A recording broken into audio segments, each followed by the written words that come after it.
All right, guys, welcome back to another amazing episode here of the Whole Life Millionaire, where everyone is a millionaire at something. Today, I've got my great friend, Mr. Chris Maes, with us today. And not only is Chris a businessman, he has literally lived a full life. Grew up on a reservation. His father was very successful, battled his own internal demons. Chris also inherited those demons and has since gone on to create numerous businesses, has won and lost in business and life, and is just continuing to rebound. And his story is one of those just made for TV movies that we're going to get an opportunity to dive into. And then we're going to finish it off today with talking about how I really know Chris Maes, and that is through his fusion regenerative therapies clinic that he has here in Orlando. And if you guys have ever heard me talk about the fact that I had this runner's issue called plantar fasciitis literally for 5 years, this is the man that healed me. Yeah. So welcome to my show, Mr. Chris Maes. Thank you for having me. It's exciting to be here. Oh my God. It's been a long journey for us to get here, right? It has. It really has. We've known each other a long time. We've seen through a lot of life, but let's start from the beginning. Like, you grew up on an Indian reservation? Yeah, that's right. My dad's a Mescalero Apache Indian. He grew up born and raised on the Indian reservation and lived a very arduous, prosperous life, single. His mom raised him. His dad was a raging alcoholic. And it's a miracle that he was a good athlete. It was a miracle that he was able to survive that. He had some people around him bridling him up and supporting him, keeping him out of trouble enough to where he could use his natural given intelligence to make it to the state of University of Mexico. Perfect. Love that. Yeah. So what state did... New Mexico. So you grew up in New Mexico? No. So I was born there because my dad was a chemical engineer. We had a lot of job transfers. Okay. And so Colorado, Texas, Michigan, and I tell everybody I'm from Arkansas because that's where I grew up in my impressionable years in the oil belt, southern Arkansas. Okay. Is where I tell everybody I'm from, really. Love that. So let's dial into this Indian thing. I mean, you're the first person I ever knew that his father literally grew up on a reservation. Yeah. So what's it like, the Indian reservation life? I mean, the only thing I know, and I don't mean to be offensive. Yeah, sure. Is I know Indians, that's an Indian reservation if I see a big casino. Yeah, right. Exactly. So what is it like? What's the other side of that story? I mean, goods and bads. Yeah, there's a lot of different types there's reservations that don't have casinos. They don't get into that. And depending on what tribe it is, there's a lot of variance. But in our tribe, no casinos, but a lot of poverty, a lot of alcoholism, a lot of crystal meth, prostitution. It's very sad. We were the mean, ugly native sect of the Navajos that broke off.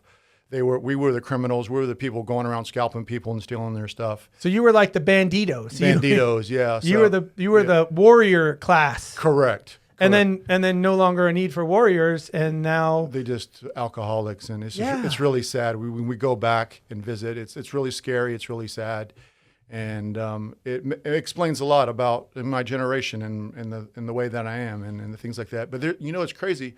I go back there. I didn't go there, but when I'm there, I feel this vibration like this is where I'm from. Does that make any sense? Yeah. And I feel at home, like whatever that feeling is there, even though I was not raised there, and it's very not healthy there. It's just weird. It's kind of weird how that land and the soil. There is a connection, and I've noticed that with folks that I've met throughout the years and things I've read about the Indian folks is that they are connected to the earth. They're born from the earth, they come from the earth, they grow, and then they return to the earth.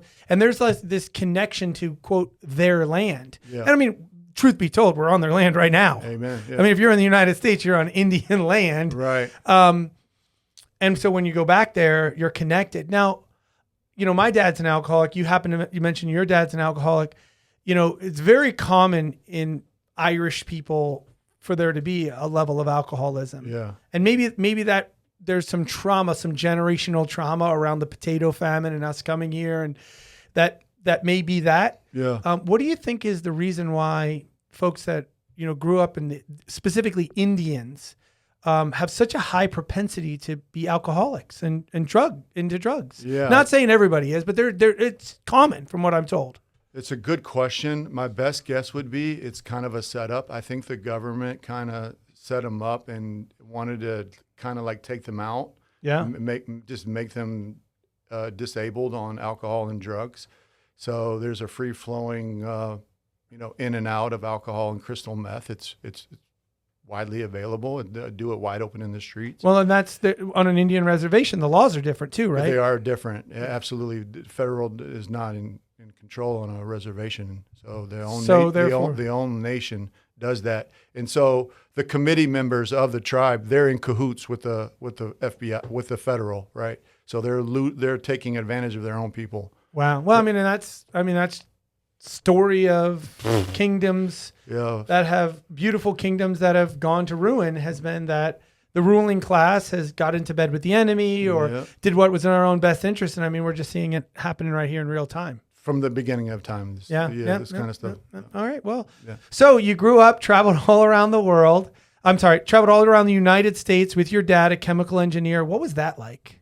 It was, at the time, it was like really upsetting. It's like, as soon as you get roots and as soon as you make good friends, you get rooted, you get uprooted. I remember when we moved to Michigan, I was 6th, 7th grade.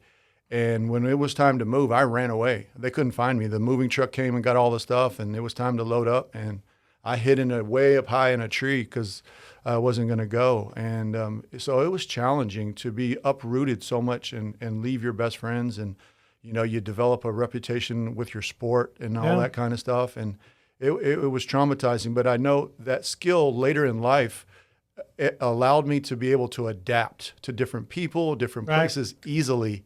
And so that's the blessing that came out of that. But in the moment, it was very traumatic. I can only imagine. So often in life, are we prepared or taught lessons that aren't supposed to bless us or benefit us in that season? Right. They're the lesson of an 11-year-old that benefits you as a 40-year-old or a 30-year-old.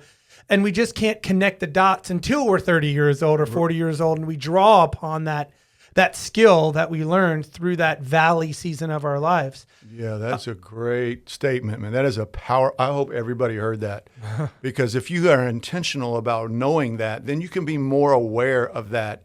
And when the crud is happening, you can be like, this is cruddy, but down the road, this is going to be there's going to be a silver lining. There's going to be a purpose. There's going to be something for this, right? Yeah. I wish I would have known that way back then. And then I wouldn't have done stupid things to extinguish my pain. Yeah. Well, you know what I mean? And so, and make bad decisions and bad things, because I know even though this doesn't feel good, this is for the greater good. Yeah.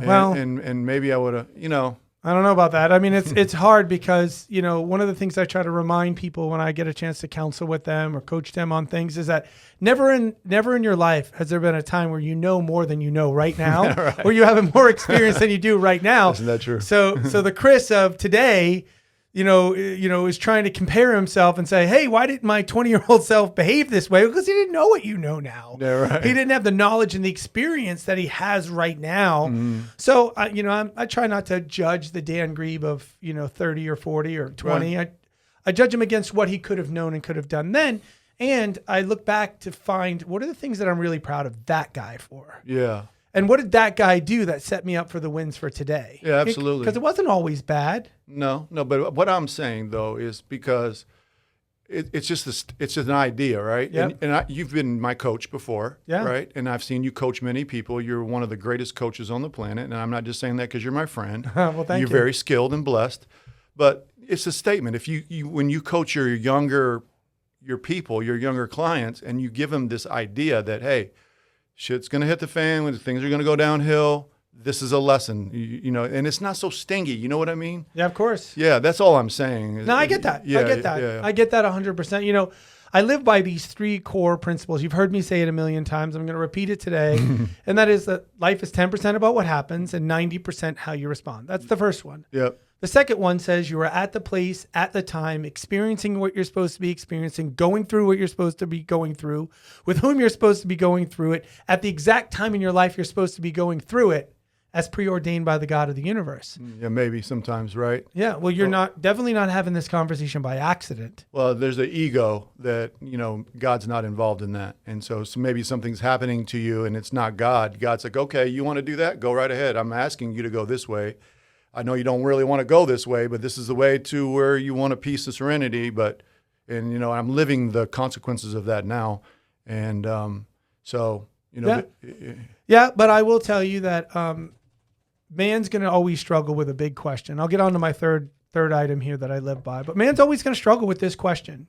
There is a God. Yeah. Amen. I am that God. It's either one or the other. Yeah. Right. And listen, this is not, I've said this almost every time I get on here. I say, this is not Bible Hour with Dan Grebe. This is just what I believe. Now, you pursue any God you want. You not pursue a God, whatever that, my faith tells me you're valuable regardless of how you go. That's right. So I love you regardless. These are just my belief systems, and that's allowed me to navigate life. Yep. I have experienced some pretty horrible things in my lifetime. I'm going through some, painful things in business as we speak, but I have not lost focus of this is just a season. My life's not over. I'm going through a season right now, and God's either preparing me for something or teaching me something right now. And no matter where it is, there's going to be a preparation or a lesson for me to learn. And I'm just going to buy that as this season.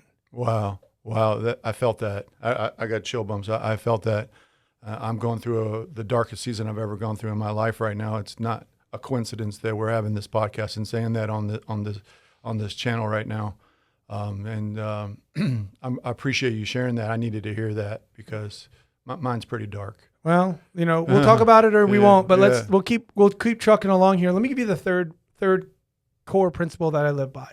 And the last one was pretty long and this one's very short. It simply says this: Chris, today's the first day of the rest of your life. Yeah, man. Now, whatever you did yesterday, listen, I don't ever have to tell someone who's in a great season that today's the first day of the rest of their lives. And nobody I've never been in a great season of my life and asked for advice on that.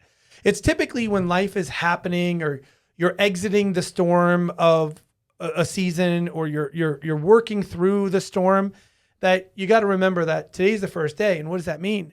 Well, today's the day it all starts coming back together. Today's the day you can start fixing that relationship. Today's the day you can start getting healthy again. Today's the day that you can get out of debt. Today's the beginning of that. And usually, I was just counseling a young man this weekend, DUI, drugs, sex addiction, all that stuff. And I was telling him this philosophy. Well, how many days has it been? And he said, it's been 7 days since I've done any of those things. And I'm like, great. One more day. Let's go to 8. Yeah. Let's go to 9. Yeah. Let's get to 10. Yeah. And then when we get to 100, let's reassess. Yeah. We'll reassess at 100. Let's see if we can get to 100 days. And just recognize today is the first day of the rest of that happening. Yeah, right. Because when you counsel folks who have made mistakes or are feeling pain, no matter what caused it, it's so present. And they're like, well, what do I do next? And my answer is simple: the next right thing. Yeah. And then what? Just do the next right thing. And then what? We'll do the next right thing. So don't use the drugs. Yeah. Don't ingest the alcohol. Don't pursue the pornography. Don't do the thing that harms you for just today. And then do it tomorrow. And then keep doing it. Here's what happens. And folks that are in AA know this. They look back and the last time they had a drink, it was 1,000 days ago. Yeah. So it's not right here. The defining moment of their life wasn't the last drink. It was there's so many wins between the last drink or the last incident that brought them to sobriety or whatever, or brought them to attention of that issue, that they're not defined by that. Now they have to face the reality of their situation, but that's not the defining moment. That's right. The defining moment is what they do next, how they react in the season that they're in. So thanks for letting me go a little long on that and talk about it. Yeah, those are things that I'm hanging my hat on right now that you've coached and instilled in me. And so they're very effective and they're very valid. Well, I love that. So Chris, let's keep unpacking your life. I mean, we're at 11, you're moving around town. Let's get into like your high school and athletics. Cause I think you did a lot of athletic things growing up. I did. Yeah. I was pretty skilled at track, at long distance track, which was the 2 mile cross country, and basketball was my passion. That's what I really wanted to pursue. It's probably my third best sport. Yeah. I excelled at football as well. Played a little bit of baseball. So I was an athlete, not very good scholastically. So I just focused on my sports. Graduated, flunked. I went to the school early in the kindergarten, so I held myself back in the 11th grade once I had an epiphany that I needed some better transcripts to go to college. Yep. And so I held myself back in the 11th grade with the hopes of boosting my transcripts to go to college, and it failed. It backfired, so I flunked the the 12th grade. And so I had to go. I got a basketball scholarship to the University of Central Arkansas. Wow. And so I had to go to the courthouse and get a GED that summer so I could go pursue that. And so I did that. I lasted 2 semesters and got my high school sweetheart pregnant. So we dropped out, went back to the El Dorado and got back in the oil field and took care of my family, had the baby, tried to do the best I can. Now, oil field, that's hard work. Dude, it's back-breaking work, but I'm a hard worker. I mean, my dad instilled work ethic in me. I have the physique and the mindset to do that kind of stuff. And it is very hard work because it's nonstop. It's like, you got to be like on point or you're going to get hurt. And it's long hours. You're hot. You're eating your bologna sandwiches with your hands as black as that table. It's hot, dirty, hot, nasty, oily. I've heard that that's probably one of the most arduous jobs, if not top 3 arduous jobs in the world, and dangerous too. I would agree. And what does it pay? It's good money. It is because it's like you kill yourself, you could die doing it. Yeah, then they take advantage of these kids, because they see the money and then the kids go. I've seen this in the moving industry. They go and they buy mama a new Escalade, then they buy a boat, and then they buy a camper, and then the hole's dry, and then they're not drilling any oil anymore, and they got all these payments and repo. It's a vicious cycle. It's a really nasty industry. Wow. So you did that for how long? How long were you in the oil field? So I started in the oil field in the 7th grade in the summer times, just working up on the pipe deck and slinging rods over until I was a little scrawny dude. So until I could get big enough to go down on the dance floor, they call it. And so off and on, maybe 6 years. Wow. In the summers and then full time. And you say you got your college girlfriend pregnant. I did, yeah. And then how old were you when that happened? 19 or 20? Yeah, 19, yeah. And then you have a little boy or a little girl? It's a girl. She's wow. a girl, yep. So a beautiful little girl. We're estranged. It's part of life, Very hard to hold it together when you have a child at 19 Yeah, years and old. when you grew up the way I grew up, my dad was a raging alcoholic, a very mean guy. I had to peel him off my mom at a very young age until I was old enough to go next door, until I was old enough to call the cops myself. And that's how I grew up. Yeah, it's tough. And my dad was very functional. He never missed a day of work and all that. It's crazy.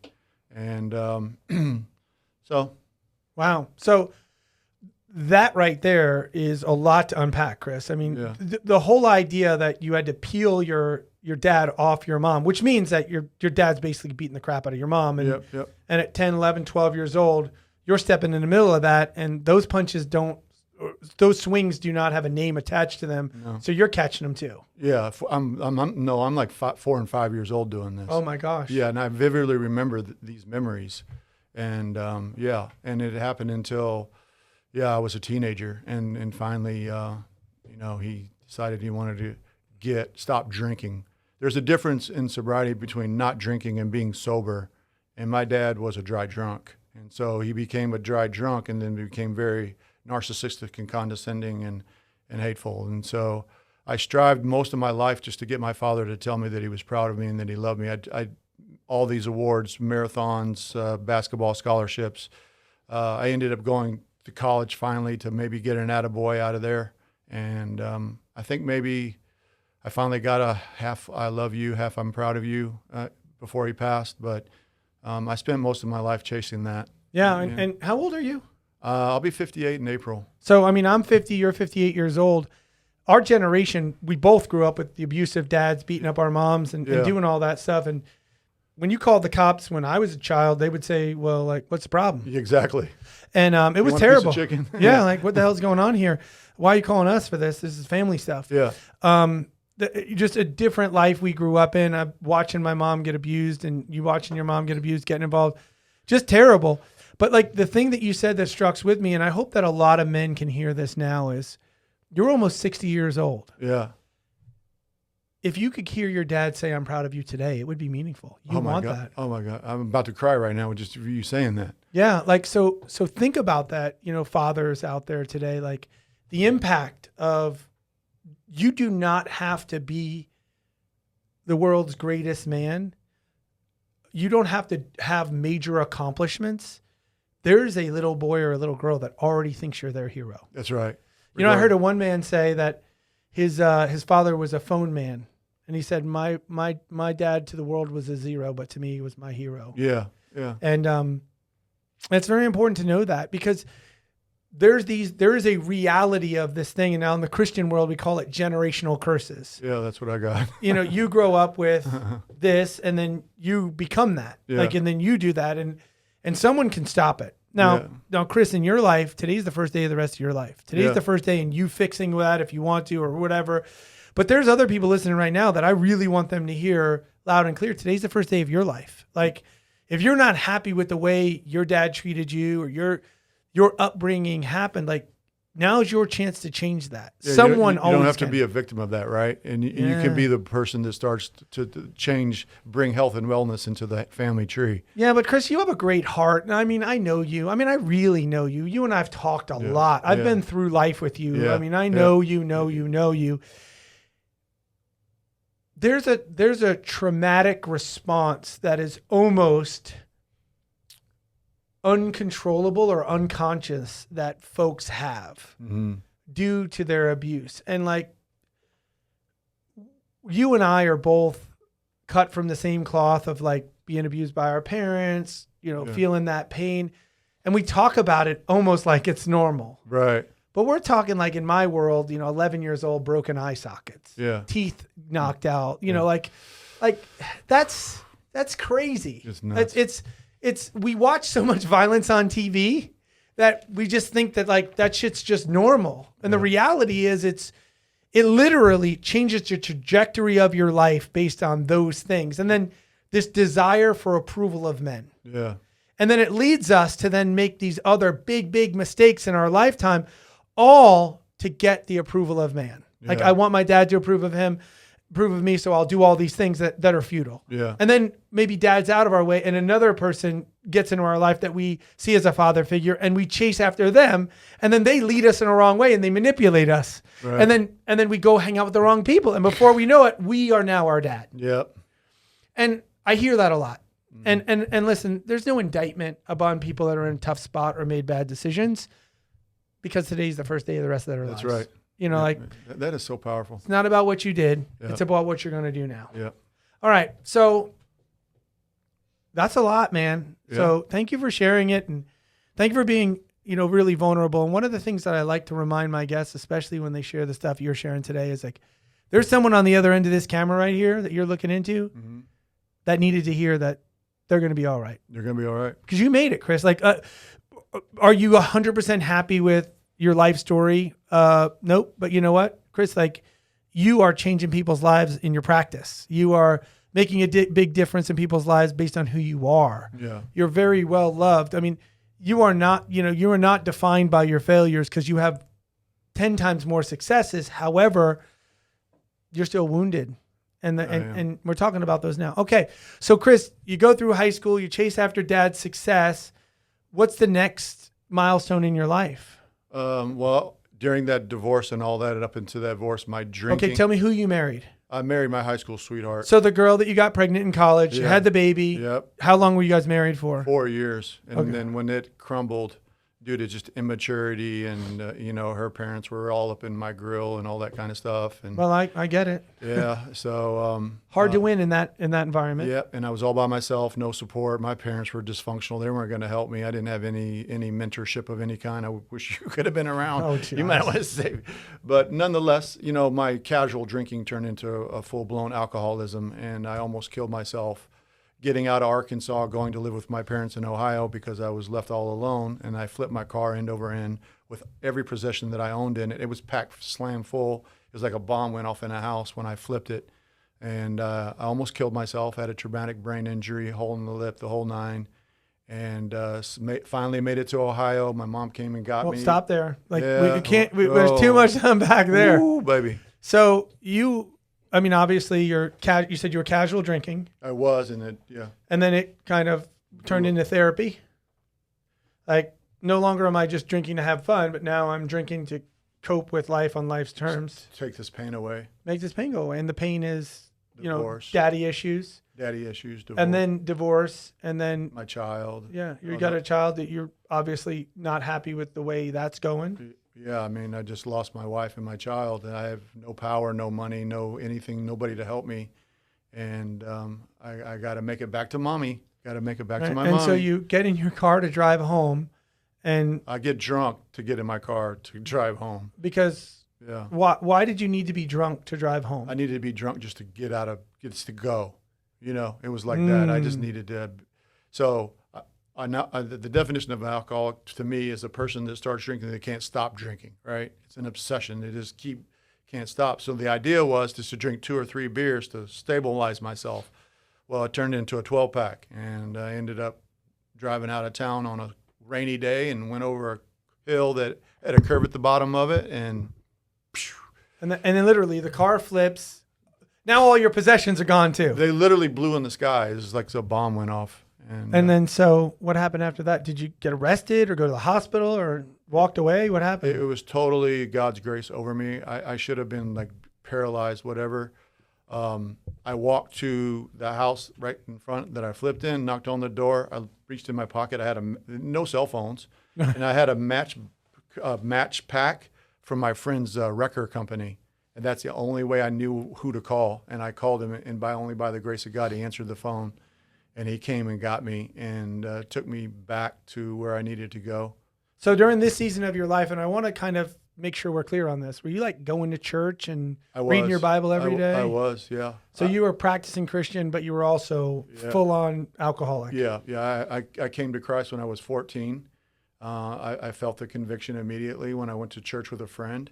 Okay. And so I was doing all that, but living in this trauma to dysfunctional state. So. Yeah. Anyway, I made it to Ohio, and my best friend from Arkansas is a little bit older than me. Called me and said, "Hey, why don't you come to Florida, check it out?" And So how long were you in Ohio for? just not long, not even a year. Yeah, just that was a temporary landing spot to kind of recover, get out. Heal up, sober up, all that kind of stuff. So when did you sober up? I've been sober, I believe it's 15 years. Okay, so you were sobering up for a season then, and then you would get back after it. Yeah. Okay. And it progressively got way worse. Okay. So then you go down to Florida, and what happens there? Yeah, so just try to find my way. I'm living with my friend. I'm working 4 jobs, trying to get back into college, all by myself, no help from the parents, student loans out the wazoo, doing whatever I can to make money. So I'm doing fire sprinklers. I'm laying floor at night for myself, tile and all that kind of stuff, going to school. And what are you going to school for? Physical therapy. Oh, okay. So this is where it starts. How old are you? 28, 20. So you are no longer college student age. You're going back because you gotta figure some shit out. Yeah. So it took me a minute to get acclimated to Florida and get some money. Still very poor, driving a 1965 Ford Falcon. Mm-hmm. And doing all that, going out partying every weekend. So I'm not really saving money. Yep. All the classical mistakes. So I'm in college though. I'm doing class, and so I get an AS degree. I get eligible to apply to the PT program. I got denied. Got to keep going to school, or my student loans kick in. Yeah. And long story short, I ended up with a bachelor's degree in diet therapy from Seminole Community College, trying to get into this PT program, and it was so competitive, and I wasn't a really strong student. And one Christmas, I went home to visit my parents in Pennsylvania, and my mom said, "Hey, they're having an open house down at the local college." And I said, "No, I'm going to school in Florida." She begged me. I went, and on the spot, they offered me a seat in the PT program and to try out for the basketball team. No way. And how old are you? I'm 31 years old. So here you are, 31 years old, playing with 18 and 19-year-old baseball kids. Basketball kids, and you're about to start your next 2 years of college. Correct. Yeah. Wow. Yeah. Wow. All right. So like God's hand is at work in your life. Do you feel it in that season, or are you just kind of coincidences keep happening? Coincidences keep happening. You're not connecting the dots? Not connecting the dots. No. How could you? How could you connect the dots? I mean, you're getting your ass kicked I'm getting my on a regular basis. Exactly. And then there's every once in a while you're catching a little bit of light at the end of the tunnel. Yeah, and that's the importance of mentorship and coaching, right? Because you need somebody to help you connect the dots. Yeah. And I wish I would have known that a lot earlier, and I wouldn't have had so many dots to connect. Yeah. You know what I mean? But that's not my story. This is my story and what we're telling about. But I went all through college, not drinking, very serious about my studies. I worked very hard. Played on the basketball. You had a mission. I had a mission. I played 2 years of basketball, 1 year semi-pro after that in the USBL, and I did very well in school. So I matured up and I learned how to take the information and reconform it into the way that I learn. Right, because you have dyslexia, correct? I have ADHD and probably a little bit of dyslexia and probably learning disorders, some neurodivergence phenomenons going on there as well, probably, and just all the abuse, and all the low confidence, low courage, all that. And so, but I did very well. I exceeded. I was on the president of this, president of that, and I did very well. And then I came back to Florida and I almost didn't make it back because my last day of my clinical affiliation working for the St. Lucie Mets in Port St. Lucie, we went out for a party and I ended up in jail. I ran from the cops because I had an open six-pack in the back seat. And I was scared of the cops from all the times they came to my house when I was picking up my dad. I just have a natural born fear of law enforcement and authority. And if I would have just pulled over, I would have probably just got a slap on the hand. But I ended up doing 5 years of probation for fleeing and eluding. And I took them on a 16-mile, 150-mile-hour chase, including 30-plus squad cars and a helicopter. And wow. Well, that's crazy. Well, you said a lot of things there. And let's rewind back to the point here where you said your reactions, this idea of going to college. And then all of a sudden, this is a kid that didn't do well in high school. And now he does well in his second bout of college. Yeah. I don't know if it's age. It's the fact that you saw a clear path to what you wanted. And then that's common for folks who have traumatic injuries in their brain that suffer from ADHD. A lot of those things is one of my counseling that I give them, coaching I give them is never have a day that's not planned out. Yeah. Because if you have a day that's planned out and you follow the script of the day, your brain becomes so less chaotic and you can focus on the things of the day. Right. I suffer from ADHD as well. So I literally set alarms on my phone that tell me what time I'm supposed to start something, what time I'm supposed to stop something. And I literally start and stop all my meetings. If not, I'll stay in a meeting for way too long. Yeah, I do the same. I'll show up late to things because my brain isn't thinking about that. It's thinking about this moment, or it's thinking about the fact that I have to sue a company right now. And it's that's the only thing that's in my brain. Or it's thinking about right now how one of my friends at this company, we were friends. He's not calling me back. He's not working it out. He's just making me sue him. And I hate that. And my brain will be stuck to that unless I have something specifically to focus on. And when I focus on my schedule, I'm so much more effective. Yeah, absolutely.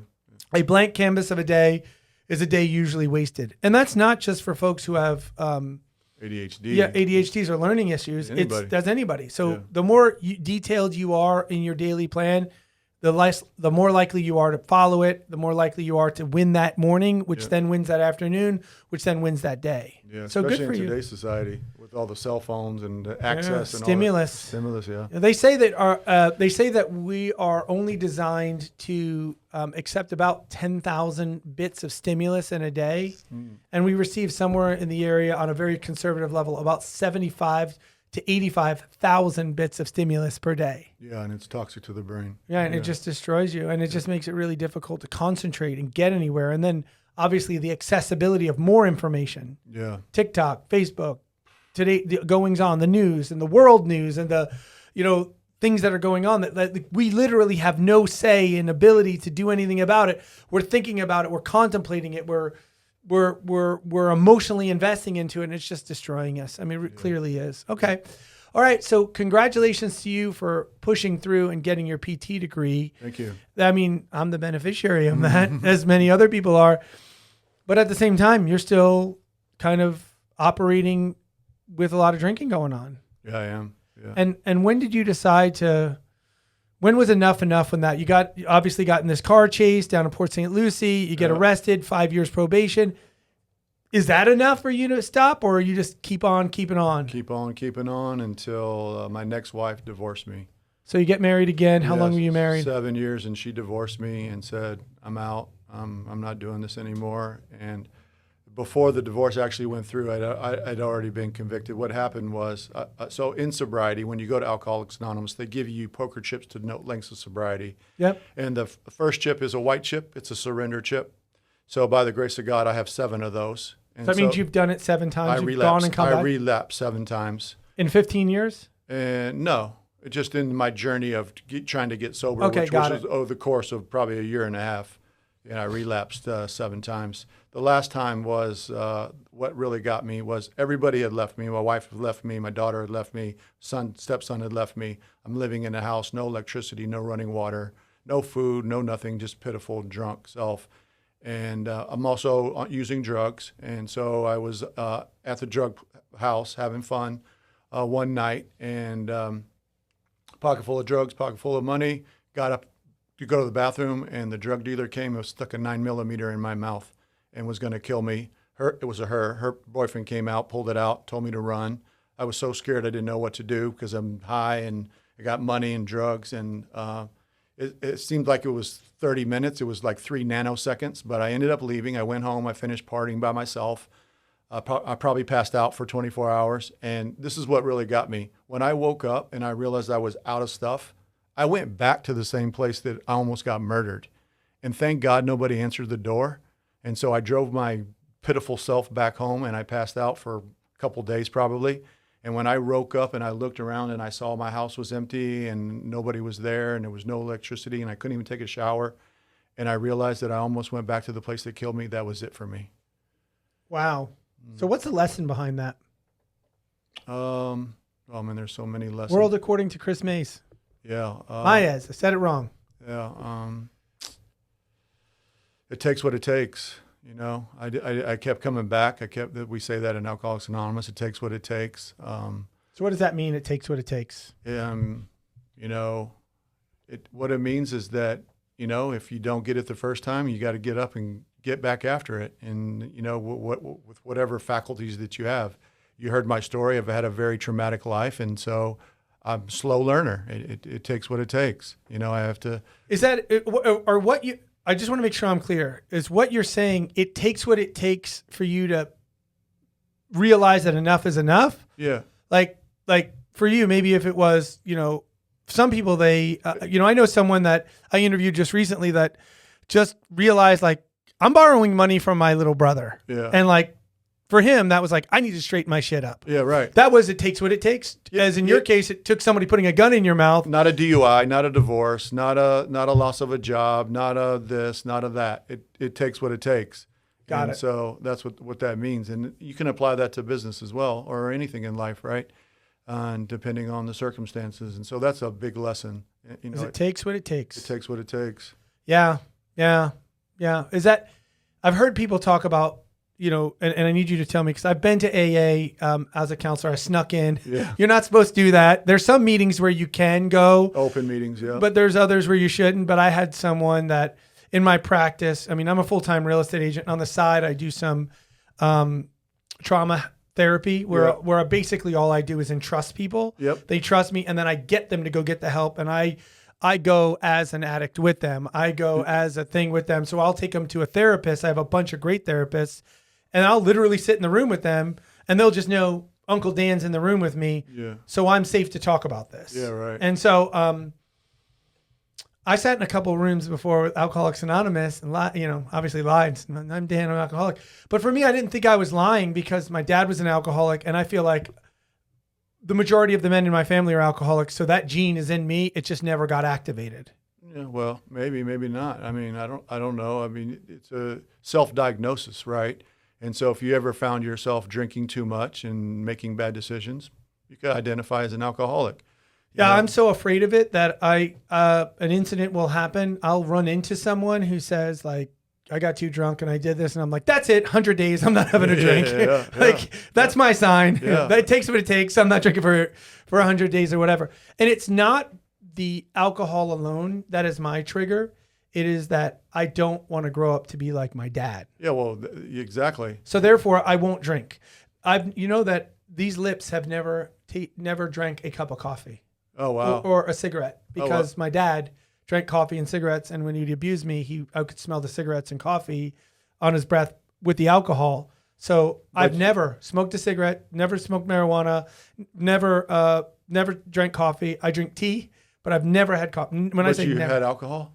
Oh, alcohol. Yeah, I've had But alcohol. he was alcoholic, but Yeah. none of those benign things, but the alcohol, the evil thing. Yeah, It's interesting. The thing that I can smell on, like the nightmare dreams, I smell Yeah, coffee and I'm cigarettes. the same way with cigarettes. My dad was a chain smoker. God, I cannot stand those things. And so therefore, the alcohol is not even a problem with me. I mean, I have a gigantic bourbon collection. I have 100 unique bottles of bourbon at my house. But I'm I know. But for me, I don't hide from that. It's crazy. Yeah. So so let's keep going here. This is a beautiful story. Thank you for telling me. I mean, it sounds like it's full of chaos and trauma, but you're beautiful. I know you, and you were shaped through chaos to be this guy. I mean, listen, Chris. I mean, we got to stay in your timeline here a bit, but I know you. Like, you've always been good to me. Yeah. If I called you up on Tuesday and said I need help, you show up. That's right. If I needed $1 and you had $8, you'd give me $1. And you wouldn't even tell me it's your last dollar. You just give it to me. Yeah, but some of that for you for sure, but not for you. But some of that is dysfunctional, right? And I had to grow through that codependency and altruism. I'm suffering in my business because of those phenomenons that I acquired from what you and I call generational curses. Yeah. And so learning into discern saying yes or saying no and setting those boundaries has been a crutch for me, and but it's a serious phenomenon and thing that. So tell me about boundaries. Like, how are you learning at, you're 58 years old? How are you learning the 58-year-old to set boundaries? The hard way. Just like everybody else. Yeah, the hard way, like a lot of loss and a lot of pain and a lot of anguish. And it makes you want to say, well, why did that happen? And then you look and you say, well, you're a doormat, or you don't know how to say no, or you don't know how to ask for money or ask what you're worth. And so then you start suffering. And so then it makes you take a look and take a step back, makes you hire a coach, makes you take a look at the mirror. And if you want to change the circumstances. And so that's how that happens. Right. Well, again, Chris, like I totally understand and appreciate the fact that you are an accountable person and you're willing to accept the reality of choices you've made and how you've ended up in some of the scenarios you've ended up. But also realize that, whatever you think of me, if I'm winning in any area of my life, it's through pain. Yeah. Like the path to getting what you want in life is usually riddled in a painful process, because I don't know if it's true or not. I can't speak to this, but I'll just tell you, for me personally, I didn't learn any of my lessons on the top of any mountains. I learned them all in the valley. I think any millionaire will tell you that, right? Any wealthy, successful person will tell you, you should see the scars that I got. Yeah, and I've got them. But here's the thing. People don't know me. Like the people that say they know me, like you know me, but you don't know me like I know me. Sure. Like you don't know the 11-year-old Dan. Yeah, right. I know the 11-year-old Dan. Yeah. I'm in touch with that guy. Yeah, I'm in touch with the 16-year-old, the 19-year-old. I'm in touch with the trauma still. I'm aware of where I came from. Yeah. And therefore I behave in this moment because I'm seeing through the eyes of the 11-year-old, the 16-year-old, the 19-year-old, the 26-year-old, the 30-year-old, the 45-year-old, and now the 50-year-old. Yeah. And so and it was a lot, largely the majority of my shaping and forming was through pain. Yeah. I mean, I can literally in my life right now look back and anytime I'm on a mountaintop, when I have that mountaintop experience in my marriage, children, finances, success, business, or whatever, I can look back and say, there's the valley that prepared me for this. There's the valley. And at 50 years old, and I'm never going to ask you or anyone else, this is my story. I look back at every single valley of my life right now, and I'm grateful. Yeah. I'm grateful. I don't get to sit here and talk to you right now. You think I'm a great coach, and you look up to me in a lot of areas, and I've been blessed with being able to walk you through life, right? Yeah. Sometimes.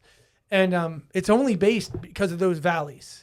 You got the experience. That's why I do what I do. Right. Well, exactly. But it's because of the valleys. It was because of the shit. Yeah, exactly. Because when you talk about going through the shit, I can say, I know what you were talking about. And then you look at my eyes and you're like, he does know what I'm talking about. Right. That's a real medicine. That is a medicine. That's why Alcoholics Anonymous works. Because for 1 hour, you feel normal. These people get you. That's what you're speaking to, right? Oh. And so this is the this is the gift of the pain and going through all this. And then what allows me to do what I do and be effective at doing it. You can't learn this at Yale, Harvard, Southern Cal, Columbia University. You don't learn this skill set from those universities. You learn it from life. And so it's what makes the practitioner that can connect and relate and understand a patient that's going through what they're going through that's causing these physical or mental ailments, right? And it's overlooked mostly in allopathic care. And so this is kind of one of the things that differentiates functional medicine from allopathic medicine is that whole mind-body approach, mind-spirit approach, body, mind, and spirit approach. All right. So, guys, this is where the dumb Indian who barely graduated college starts using words you're going to have to look up on a dictionary. I'm friends with him, so I can say this. He's going to start using words that we're going to have to use on a dictionary and just act like everybody knows what allopathic care is. And he's going to keep going, so just be prepared for that. And I'm not going to be able to decipher about a third of it. So as we talk about it, we'll do that. Chris, I mean, listen, you've told the story, and I don't pull any punches, and this is the first time on my podcast that I'm going to use a word that I typically don't use. So Danny, maybe you can bleep it out on post-production here. But I'm going to say it because I think it's appropriate. You've lived a fucked up life. I have lived a fucked up life. However, you're healing people, and you're doing a lot of good in the world. And let's now talk about that. Mm-hmm. Okay, let's close that page. Yep. And let's talk about okay, you're healing people. Mm-hmm. What is Chris Maes form? Let me say this differently. Chris, I've known you. I don't know how long have I known you. 7 years, 8 years. The introduction was right after Dave. Yeah. Yeah, Dave passed away, right? Yeah. And so that was 8 years ago now. I think so. Maybe somewhere between 8 and 5. I don't. I'm not good with that kind of stuff. I try to. So let's that's how I grieve. I don't remember. Yeah, let's just say it's 7 years. Okay. Yeah. I think that makes about. It might be 8, but it doesn't matter. 8 years. I've known you for 8 years, and I've seen you do some pretty amazing things. Number one, you healed my plantar fasciitis. Mm-hmm. You've talked to me about different strategies to get healthy, and it's worked. I've watched you literally say, all right, I'm going to do this with your own body, and then did it. Yeah. How old were you when you did that last fitness competition where you were completely shredded? 50, 55. Yeah. So I've known you that long. So I mean, I work with your son too. Yeah, you worked with my son on some of his issues. I mean, you've actually healed people, benefited people.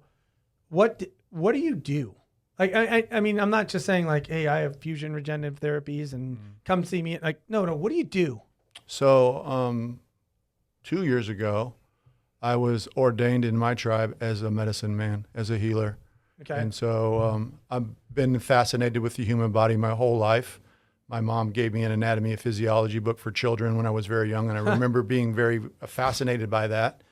My 6th grade science teacher dissected a cow for us in lab, a whole cow, and I just remember. So it's just been ingrained in me the whole life, this fascination with how the body works and how the mind works and all that. And so that's why I pursued human performance. I started off as a personal trainer, then into physical therapy school, have a degree in diet therapy from Seminole. And so I just started going in that direction. And then as I evolved into human performance, it became more spiritual. It became more about connecting the body, the mind, and the spirit. And so I went from working in traditional clinics, which we call allopathic clinics, traditional medicine, into more holistic. And so my wife and I started, our ex-wife now, started a personal training studio with physical therapy services. And so that's where the fusion fitness started. And the fusion idea was to fuse the body, the mind, and the spirit into one healthy person using holistic means. And so one of my gifts is that using all of that trauma is to connect with people and be able to have a trust. It's often I'll be standing in the store, Publix, Target, wherever, and some strange person will come flying over me standing in line and just dump their whole life story on me. It's that kind of vibration that I get it, that this guy's really safe and seems like this. So I just pursued the fusion regenerative therapies. It started off as a stem cell clinic, right? Because stem cells saved my life. I have a stem cell story where I went on a long run. I had my somebody stretched my legs over my head and my whole lumbar spine disintegrated, probably from working in the oil field. And working as a physical therapist, Stop. Tell that story better. So you went on a long run, and what happened? So I came back and I had somebody stretch me. And okay. So I was laying on the floor and I had to push both of my legs over my head to stretch my low back. Your back was tight and you wanted to stretch out your hamstring. Yeah, exactly. Yeah. Mostly my back, and my whole lumbar just disintegrated. Disintegrated? Like I do it. And then I felt this knife that I've never felt before. It was fine for like one day, and then it progressively got worse over like 3 months to where I developed like a knife in my thigh and numbness and tingling. And then at the end of the 3 months, I lost control of my right foot. And I was still drinking at the time. I wasn't sober yet.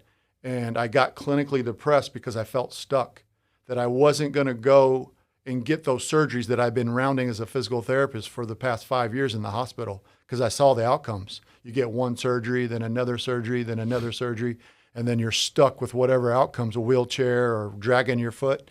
And so I felt stuck. And so I got so depressed, I started drinking extra heavy, taking my pain pills, just hoping I wouldn't wake up. And one night I was crying, praying every night, still faithful, crying, praying. Got up, looked on the internet, and found an article, peer-reviewed article, talking about stem cells for orthopedics. I didn't really know what a stem cell was, so I took the necessary time to learn that. So I found more articles, and in those same articles, one doctor kept popping up. And so I looked him up, and he was affiliated with the very first clinic in the United States out in Colorado. And so I scraped up $10,000 that I really didn't have because I hadn't been working. Yep. Flew myself, dragging my right foot to Colorado. They injected all 5 levels of my spine, gave me an infusion, and I had a complete transformation miracle. Healed. Wow. So then fast forward back to your therapy, your company now. So then you got into stem cell. I told that lady I want to do this for a living. So I started learning stem cells and selling stem cells and following a scientist to all these labs. And then COVID hit, right? COVID hit. And so I'm stuck at home selling CBD oil, still learning about stem cells. And so I was going to open up my own stem cell clinic. And so at the end of COVID, so I did that. And what happened during COVID was all these hormone clinics popped up because Donald Trump repealed the Ryan Hyde Act, which allows people to do telemedicine across state lines with controlled substances. So all these TRT clinics started popping up. And then all these compounding pharmacies started popping up, and peptides started becoming popular. So I turned my stem cell clinic into a comprehensive functional medicine clinic. Thus, we have fusion regenerative therapies today. All right. So there's a lot there. I mean, the world we live in today has changed tremendously in 2 years. Tremendously. So peptides, GLB-1s, which are semaglutides. Yeah, right? that's a peptide, GLP-1s. Yep, that's a semaglutide, weight loss drugs. Testosterone, you can get it on every corner now. Yeah. All of that. And a lot of people are my son-in-law David, you met with him. Yeah. He legitimately tore his meniscus or something, one of those something in his knee running, and you put him on a peptide. Yeah, BPC 157 and TB500. And he's fine. He's back. Yeah. And you were saying his doctor said surgery. Yep. You said don't do surgery, do this. Said bullshit. Yeah, as you said bullshit. Do this. He went on that. He injected it straight into his knee. Yep. And he had to do some therapy too. It wasn't just an injection and that was the end of it. Yeah, it's a photobiomodulation. Yep. Oh, there he goes. I don't know what that means. And then he's running again. He just ran the Disney Marathon. I know, I saw him. So he did the Goofy, right? Dopey. No, he did the Goofy. That's correct. I actually retired. We did the Berlin. You retired like 90,000 times. I know. You are the retired like. I retire for a living and then I don't want to retire. More bullshit. Which, by the way, it's happened again. I've already. Yeah, you don't even know that I've done that. So my last marathon was supposed to be September 29th, my 50th birthday, which was actually also the 50th running of the Berlin Marathon. So I ran Berlin. It was its 50th birthday on my 50th birthday. Cool. Super cool. So I ran it with David. Yeah. And he beat me by about I think he got me 15 minutes or so, which is not a lot. He should have beat me by a lot more. That's a lot for a marathon. Well, it's not a lot when you're 20 years older than somebody. You should have came see me first. Yes. I gave you the juice, baby. Oh, next time. So I retired. I've been eating anything I've wanted to for the last I don't know, 3.5 months. And just recently I went back to jiu-jitsu and been training jiu-jitsu again. I got my blue belt. It looks like I'm going to test for purple belt this summer. And then a friend of mine called from an autism charity and said, you do know, Dan, that you have a free entry from last year that you deferred to the New York City Marathon. Do you want it? And guess what, Chris? I'm back. I'm training. I'm training for the New York City Marathon. You will never retire until your legs fall off, and you still might find a way to participate. Hey, man, listen, wheelchair time. Yeah. So, but you know what? Have you done New York before? Yeah, twice. Magical. Love it. I've done it once. You know, I'm from New York, so for me, it's just it's magical. crazy. Shoulder to shoulder people for 26 miles, all different kinds of music and food and. I love it. Yeah. I love it. Yeah. I love it. Everything about it. It just like you said when you were back on the reservation, you felt like home. Yep. I'm from New York. When I'm there, I feel like I'm at home. And running through the boroughs and seeing the diversity of people and running on these marathons and seeing men and women, young and old, gay and straight, Jews and Gentiles, Christians, Muslims, all participating and just doing life together, to me, it just warms my soul. And I'm just honored to do it. I'm glad that at 50 years old, I can still do it. I'll be 51 when I run this one. So anyway, so your clinic here is peptides. Now, what is a peptide? Well, it's not just peptides, but a peptide, I know that. We're kind of peptide is a long chain amino acid. So if you have, like in chemistry class, you write down the formulation of a molecule, you can take snippets of that and you can get amino acids out of that. That's where amino acids come from. Or you can get peptides, which is like a brick versus a block. It's just a smaller breakdown of a molecule. We have tons and tons of peptides in our bodies that do different mechanisms. So what would someone, I mean, and I recognize that you are not just peptides, but that's one of the crazes right now. So let's talk about it. Yeah. So what are the 10 most common peptides that people are taking right now? Obviously, I know that BPC is one. I know that semaglutide is one. What else is out there that people... Insulin is a peptide. It's been around for 300 years. People don't realize that insulin is a peptide. But some of the research chemical kind of peptides, the newer cutting edge stuff you're talking about, BPC stands for body protective compound. It's naturally occurring in your gut.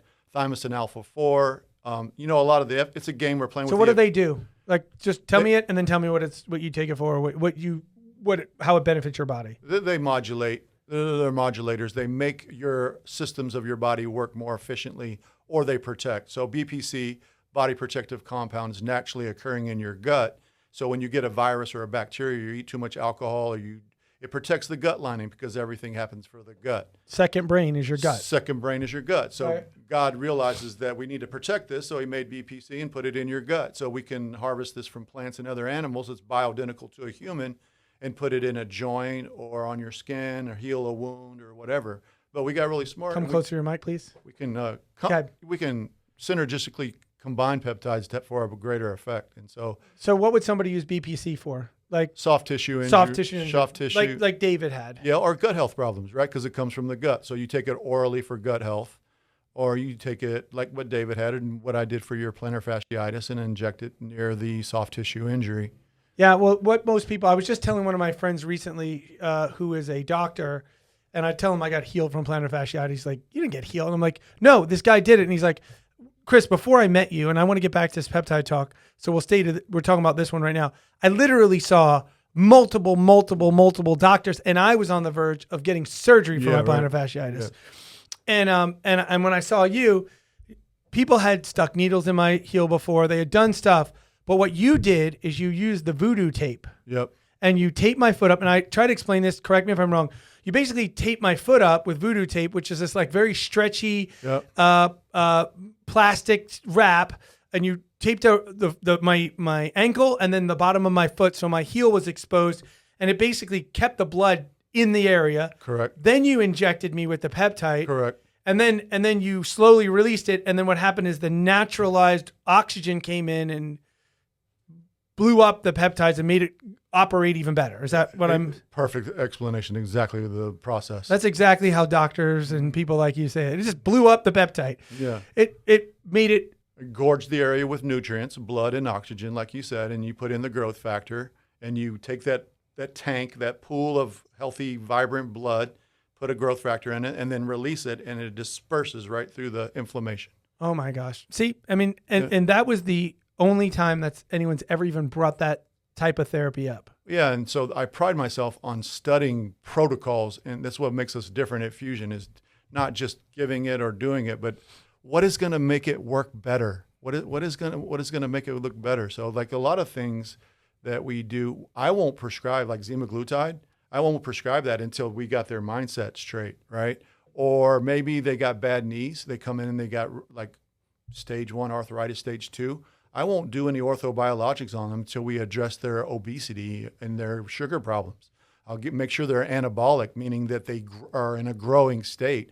Their IGF-1 is high, their testosterone is high. These are things that make you grow and stay stable and preserve soft tissue. And so we don't just do things. There's a rhyme and a reason to making sure everything works the best it possibly can. Well, there's a tremendous danger to the online doctors. And it's not that it's illegal, but like if you stay on testosterone, which a lot of men are getting on testosterone, it's like the fountain of youth. It does help significantly. Absolutely. But then your hemoglobin rises and you don't recognize it. And the doctors don't give a shit that are just prescribing this to 1,000 people. They're not reviewing anyone's real blood work. Then it can create heart issues, brain issues, clotting issues, things like that. Because you get that thick blood. Is that correct? Well, they're not managing. Look, we're doing optimization. We're not bodybuilding here. So you have decreased levels. It's giving you symptoms. You can't sleep. You can't think. You got sexual dysfunction. So we're just trying to get your H&H should not, your hemoglobin and hematocrit should not necessarily be going up that high. So it's a mismanagement of the prescription, right? So there's what's called carryover. So everything has a half-life, how much it lasts in your body. And so if you don't get the timing of that right, you'll carry a little of your last dose into your next dose, and then that's how you develop the thick blood. Oh, wow. And that's where you talk about modulation is the management of... The management of knowing how to prescribe and dose for the particular person, because everybody takes nutrients differently. Right. But here's the reason why I'm saying this, Chris, is because for $59, I can get an online doctor out of Anchorage, Alaska that can ship it directly to my house. And then I pay $200 every 6 months to get my blood done. All day. And then it's, and then all of a sudden I've got a issue where like I feel fatigued and I've got brain fog and I'm at 1,000 testosterone. And it's because I'm not properly modulating my testosterone. And I'm an advocate of testosterone. I'm an advocate of peptides. I've benefited from all of those. What I don't want people doing is not going to see eye to eye.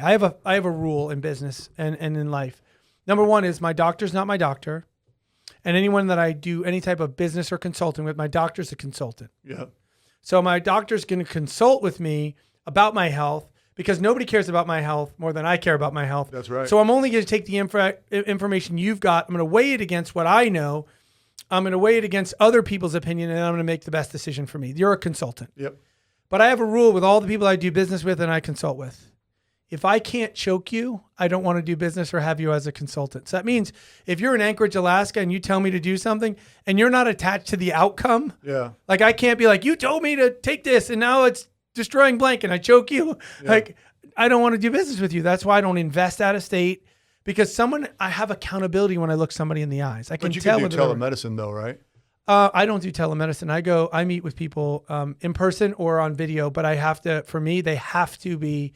No, I mean telemedicine video, like a telecall, like face to face. Yeah, as long as I can look in your eyes. Yeah. And you are not a phantom person. Yes.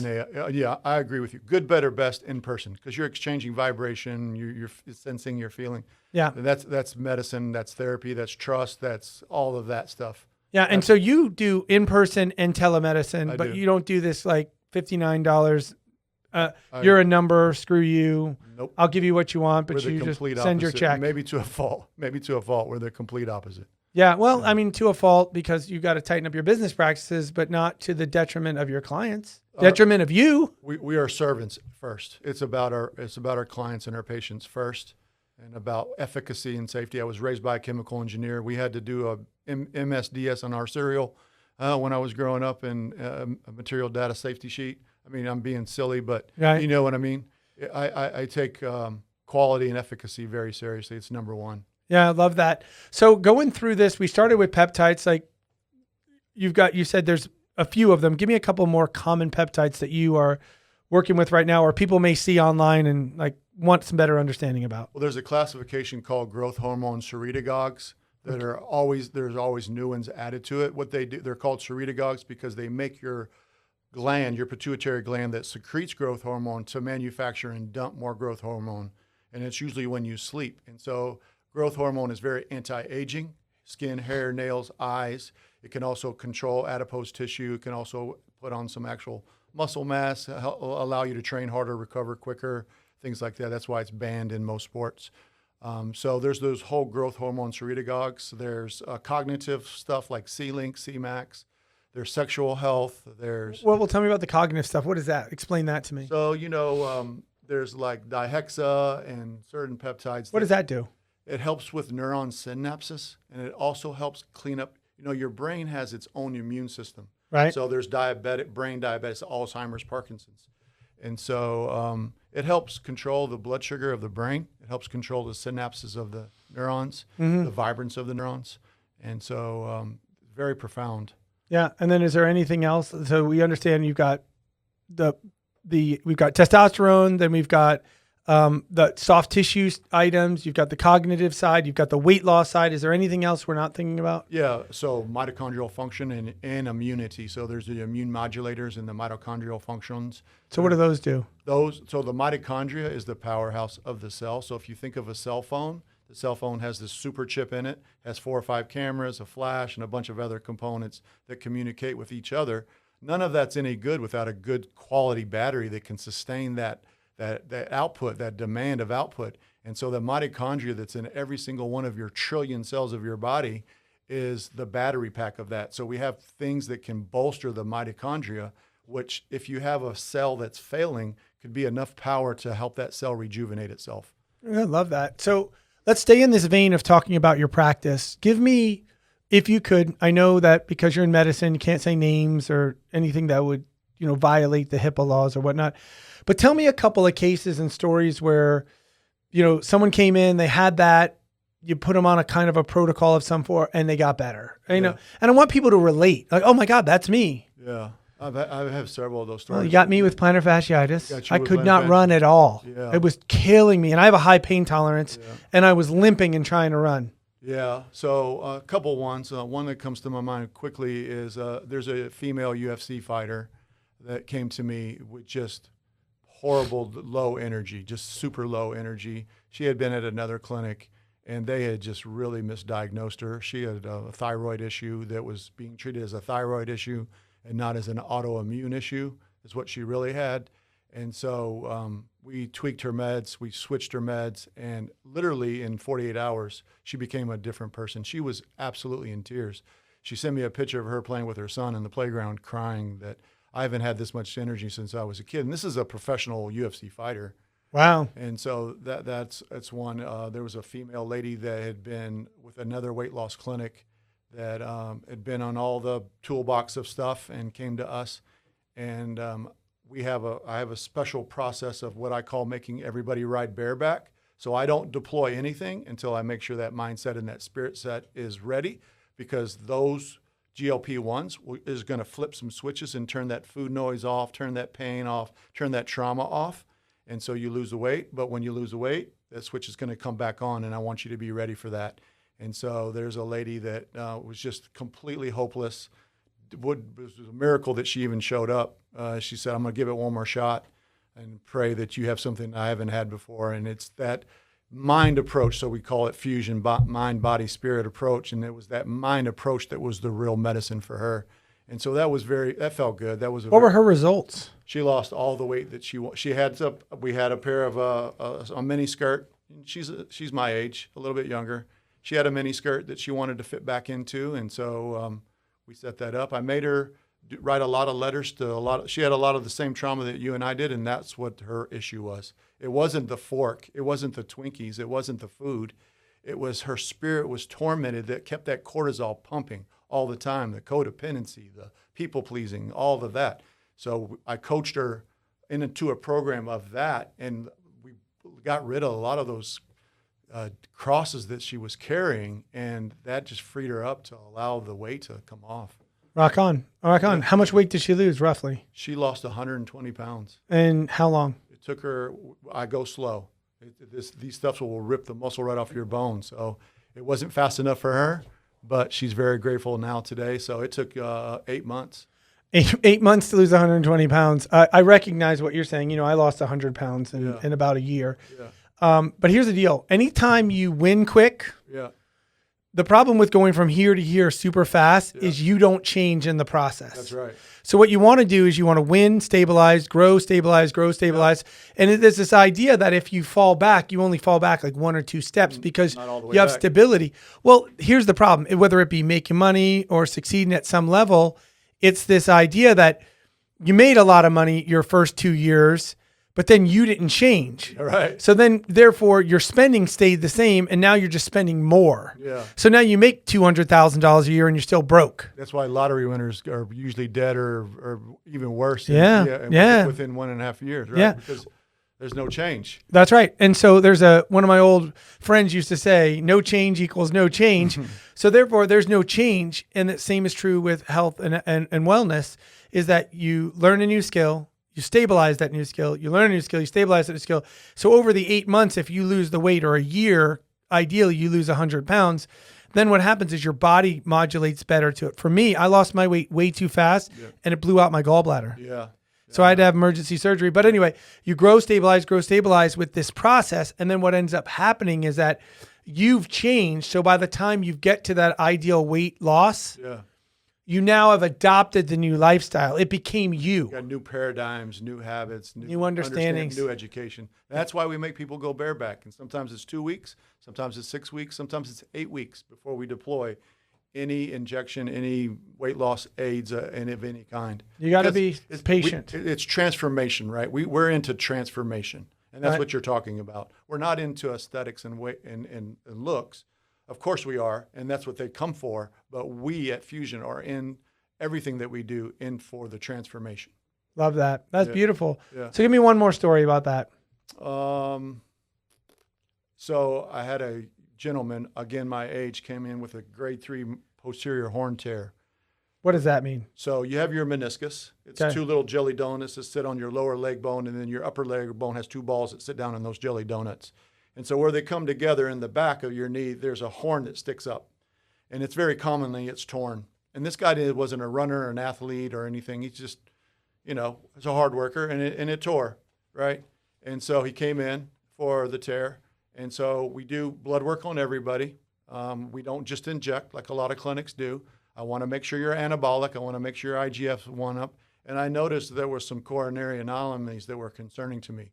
So I took my focus off of his knee and focused on his coronary, his cardiac, and he was critical. And his knee saved his life because we made him do a calcium score test, which is a CAT scan that checks for plaque inside your arteries and veins with the Widowmaker, and he was critical. So he didn't have to have a stent, and he didn't have to have a surgery. We were able to holistically start a process of cleaning that out. We put the knee on hold, and we stabilized him with cardiac, and then we went ahead and repaired his knee. A little closer. Perfect. Thank you. All right. So those are some real life examples of that. So tell me about Fusion now. So what are the offerings that you're offering, and what are you excited about in the future of your company?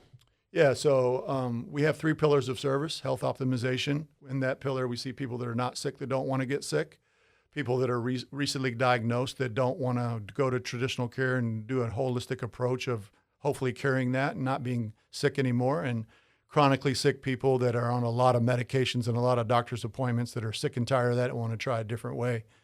And that includes health hormone optimization, autoimmune disease, gut health, and such. And then my middle pillar is our weight management. We do actually see people that have trashed their endocrine system from endurance athlete running, being like a cop or a firefighter with a lot of adrenal dumps and things like that. Bodybuilders have trashed their endocrine system and they can't gain weight. So we do weight loss, weight gain. And so it's proprietary because I'm the sole owner of some German epigenetics, which tells us genetically what your body likes nutritionally. It gives us a bunch of other information as well. Of course, we do the blood work to make sure that the thyroid's stable and the hormones. And then my last pillar is my passion because I came from the rehabilitation world, and that's what's called orthobiologics. And so we're using biologic tissue either from your own body or from a consented C-section birth, which is where our tissue allografts come from. They're uncoated stem cells. They're very pluripotent to regenerate soft tissue we do hair, we do facials, we do sexual health. So we do inject this into the genitalia to rejuvenate those tissues.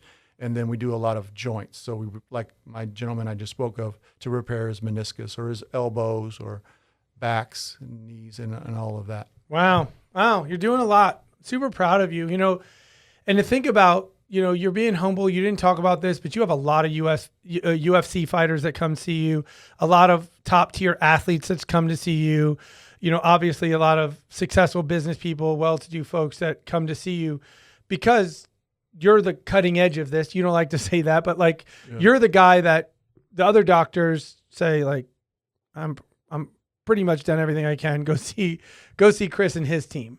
Yeah. And that's what happened with me. I was actually, they said it's either surgery. My doctor said surgery, and I said doctor, but you're not a doctor. My doctor said surgery for my heel. Yeah.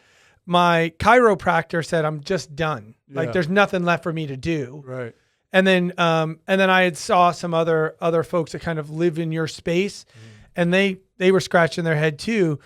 And it wasn't because it was the same diagnosis. It was a different treatment plan. Yeah, right. Well, they have a smaller toolbox and they're restricted by their associations, right? And so we don't have any of that in functional medicine.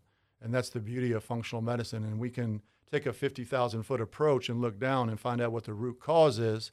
And then we have a large toolbox to use from. We have all of that they have, which we try to avoid. And sometimes we do deploy that, but we try to go holistically with peptides and hormones and tissue allografts and hugs and things like that, massages and photobiomodulation, which is essentially red light, infrared light therapy. Everybody knows what that is.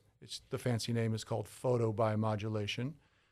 Everything is frequency in this world. The mitochondria is the battery pack. So if you use red light, infrared light, and class 3B lasers sequentially at a certain frequency and wavelength, depending on the symptom, it can really fire up that mitochondria really fast, and a lot of them in a big area. And so it just recently got picked up by the NFL and the NHL for CTS, or concussion therapy. Wow. And that's how powerful photobiomodulation is. If it's done right, appropriately, not all photobiomodulation is the same. All right. Well, we just went down this route. You just brought it up. I wrote it down. I wasn't sure if I was going to talk about it because it's something that's controversial, and you may not, obviously you can't do it. Yeah. But I'm hearing a lot of people talk about, I am a nerd. I don't know if you know this, but I'm a nerd. I don't act like a nerd, but I read a lot. I am a total nerd. I'm a nerd too. A lot of people don't know that. Yeah. And so I just read random things, and then I go down the rabbit hole. And I was recently reading about a lot of our veterans coming back and suffering with PTSD. Yeah. And, obviously a million years ago, I was a police officer. I did some drug stuff. And back in the day when I grew up, MDMA was a big drug, very big party drug. It still is. And I started reading about how MDMA started as a therapeutic drug for a lot of classes of trauma, PTSD type stuff.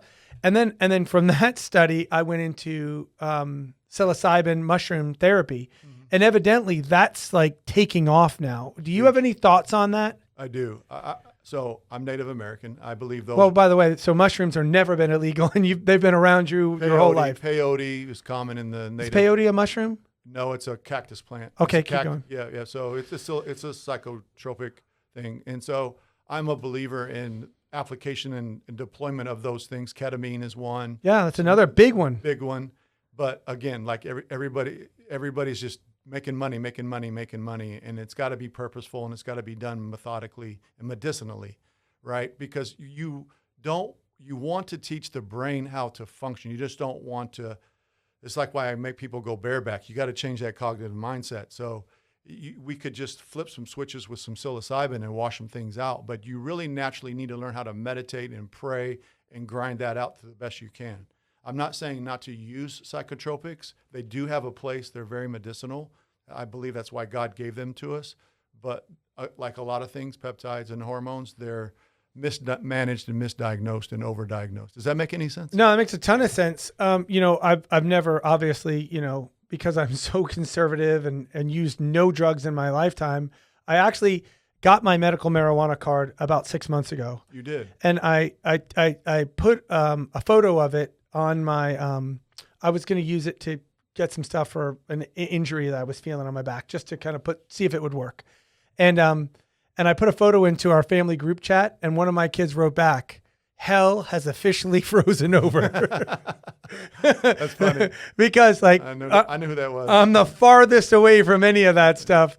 And so I don't know anything about this, but a bunch of my doctor friends have been talking about how they've recently done one of these mushroom psilocybin trips where they have a doctor that it's not legal to do it, but they have a doctor who administers it, gives you some chocolate with mushrooms in it. They have a certain milligram, they measure it out, they give it to you. And then there's 2 doctors on staff that are watching the group's reaction, and they keep you in a safe place so you can't like fall down or fall in water or do anything like that.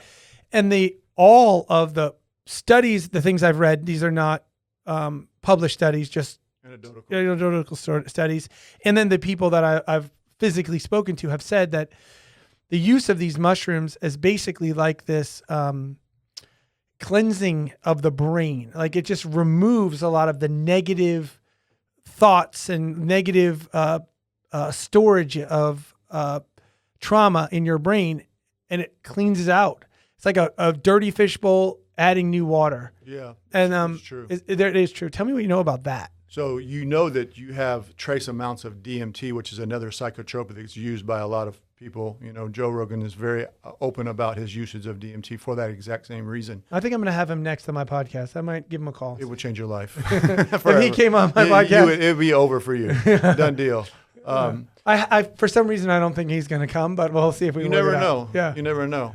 Okay. My point is, Dan, is that you should try to learn to release your own DMT in your own higher state of consciousness organically. Right. First, try to do that, because these trips are becoming just like they're like trips. You know, they're like some fun thing to do.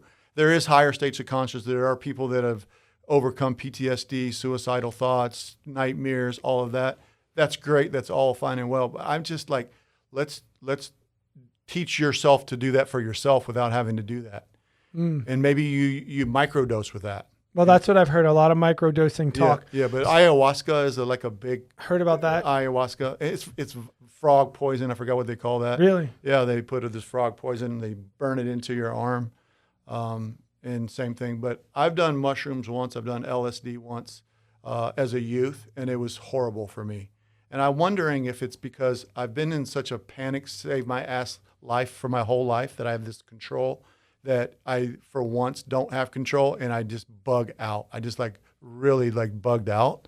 And so I had really bad trips. And so, well, what you said, those are the other things that I would be concerned about with this, prescribing of this stuff. Well, what you said earlier, you could mess somebody up. Yeah. Well, I'm not advocating it. I'm just asking you about it. So what I want to say is, what I've heard you say is that before you put anybody on any type of program, period, you start with the brain. I do. How they're thinking. Because the truth of the matter is, if you already think that this thing is going to do blank, it might amplify it. Your brain is the supercomputer. Correct. That's going to amplify whatever you're believing. So I've heard people say, like, you can't use a psychotropic with a negative mindset, because it's going to amplify the negative mindset. You can really mess somebody. You can put somebody into schizophrenia. This is what I'm talking about. There are some. You don't hear about these stories. They put people like in really panic attacks, anxiety, schizophrenia, by changing the neuroplasticity without doing the necessary work, making sure their hormones are optimized and things like that. I work with a fair amount of veterans and cops, and they've been on all the psychotropics. You give them a little bit of testosterone. Just a little bit. It's a whole new man. They're like, why didn't somebody else? And it's just like mind-blowing why psychiatry doesn't think about testosterone, but they don't. I know why, because they don't learn it. Yeah, I've heard someone say that testosterone alone can solve 90% of the bullshit you're dealing with. And then deployed right and picking the right one, because there's different estradiol of testosterone, ethanate, cypionate, propionate, all that. Picking the right one for the person is an art. And so we're real good at it at Fusion. But it makes a difference. Well, but you'll find that a lot of these clinics, and again, I'm not bashing anyone else's clinic, they conceivably could have somebody on 12 different protocols all at one time. They do. And well, they have packages too, right? You get the estrogen blocker, you get the testosterone, you get the Viagra. It's all a kit. You want the platinum, the gold. That's so like scandalous to me. Well, it's I mean, all about the money, right? That's about the profit, not the people. Yeah, exactly. I mean, even in my real estate business, we have a business model that says people over property and people over profit. Amen, like, bro. If we're not thinking about the people, we're off course. Yeah, amen. And they're going to suffer from it. I mean, and so are we. You become what you do. Yeah. You know, if you're scandalous, you'll eventually you will eventually live in the world of scandal. You will pay for it. The chickens always come home to roost. Your true intentions always come out.